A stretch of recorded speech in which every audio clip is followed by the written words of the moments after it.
Zig it out, zag it out, anyhow, bad man now, zag it out, zig it out, zag it out, anyhow, be the man, I'm out there now, zag it out, zig it out. What's up, YouTube?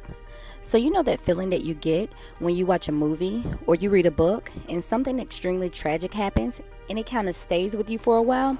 Well, that's the feeling that I have currently because of a true life story.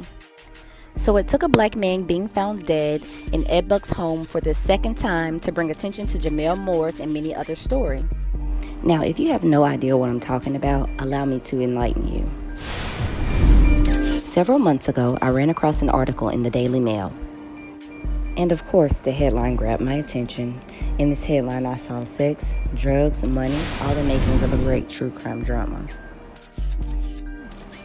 And in this article, Gemmel Moore's mother is discussing the mysterious death of her 26-year-old son, who was found dead from a drug overdose inside the apartment of Democratic donor and activist Edward Buck. She stated that her son had been an escort for a few years and that Edward Buck was one of his clients. And according to one of Gemmel's friends, Buck would fly him out for sex, but he also had these other fetishes. Gemmel must wear white underwear, and he must be able to administer methamphetamines to Gemmel. July 27, 2017 was the last time Edward Buck flew Gemmel Moore out to his home in LA, but this time Gemmel Moore would not return back to his home. I want you to check out this clip that gives a little bit more detail about this story, and then I'm going to return with my commentary. Only out of an abundance of caution are they going to be taking a closer look into what happened at this building behind me on July 27th. An upstairs apartment up there is where Ed Buck lives. He's a very prominent Democratic donor here in the LA area, and it was inside that apartment where 26-year-old Gemmel Moore was found dead, apparently from a meth overdose. Now, Moore's mother is questioning whether or not Buck had something to do with her son's death, whether or not he was responsible for it, but Buck's attorney says his client has done nothing wrong and he only tries to help people. July 27th, 2017.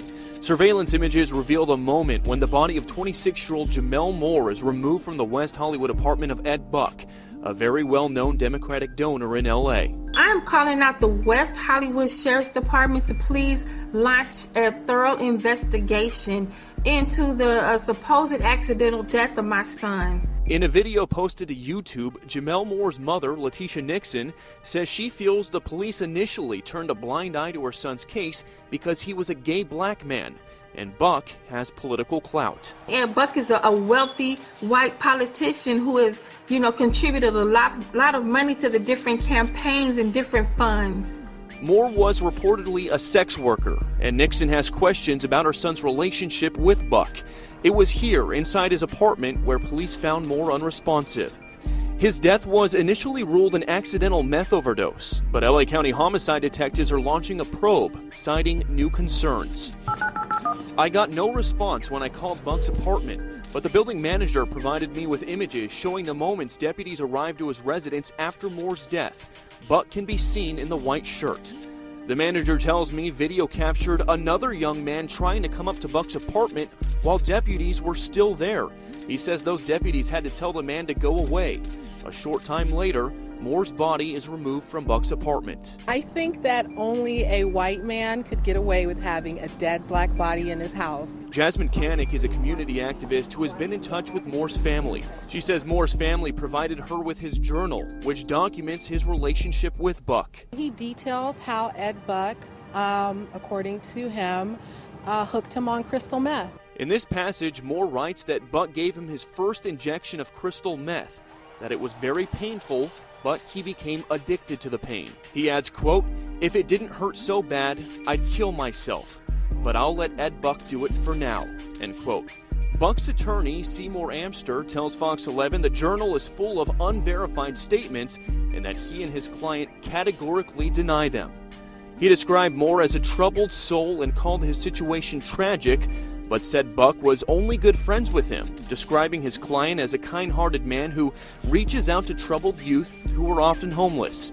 It will now be up to law enforcement to figure out if there was any foul play involved in Moore's death. Now, despite Gemmel Moore's mother turning over his journal to authorities, as well as activist Jasmine Koenig, the authorities decided to not press charges against Edward Buck.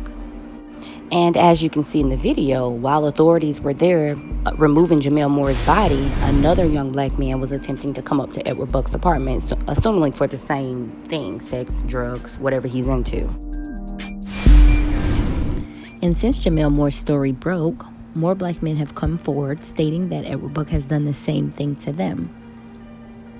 And I'm seriously puzzled as to why authorities have declined to press charges against this man in this situation. He's clearly a sick pervert. Now, as it was stated, Gemmel Moore's story broke in 2017, July 2017, and here we are not even 2 years later, and guess what? Another man was found dead in Edward Buck's home. This headline reads that a man was found dead at the Democratic donor Edward Buck's home, and it's not the first time.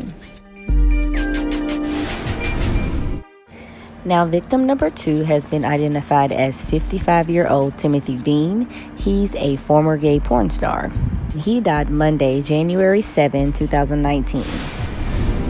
Now people are starting to pay attention.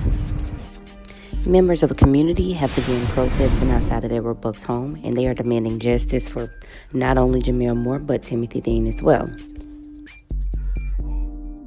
And another victim has also come forward.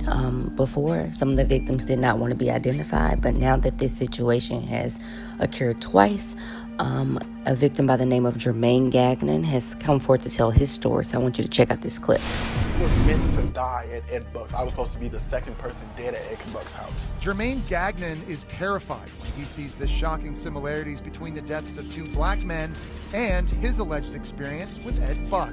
He has a type.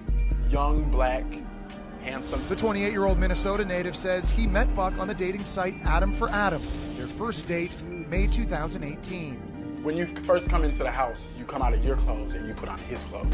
Gagnon gave us this video. That's a white mattress on the floor of the living room, and you can see Buck wearing white long johns and a red t-shirt. We smoked a little bit of crystal meth.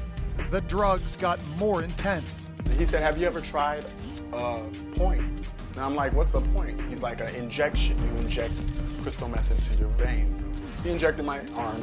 Gagnon says the drug made him fly into a rage. Buck kicked him out of his apartment. Jermaine claims that he was paid around $250 for his services. So, as you can see, Edward Buck is a sexual deviant and he needs to be stopped. And it wouldn't surprise me one bit if more victims come forward. Police are investigating the death of Timothy Dean, and hopefully this triggers a renewed interest into the death of Gemmel Moore. Well, that's all the information I have currently on Edward Buck and his many victims. Comment below and just let me know what you think about this video. Do you think Edward Buck should be charged for supplying these men with drugs that ultimately resulted in their death or addiction? Let me know what you think below. Bye. Zig is out, well, zag is out, anyhow, bad man now, zag is out, zig is out, zag is out, anyhow, be the man, I'm out, there you know, zag is out, zig is out.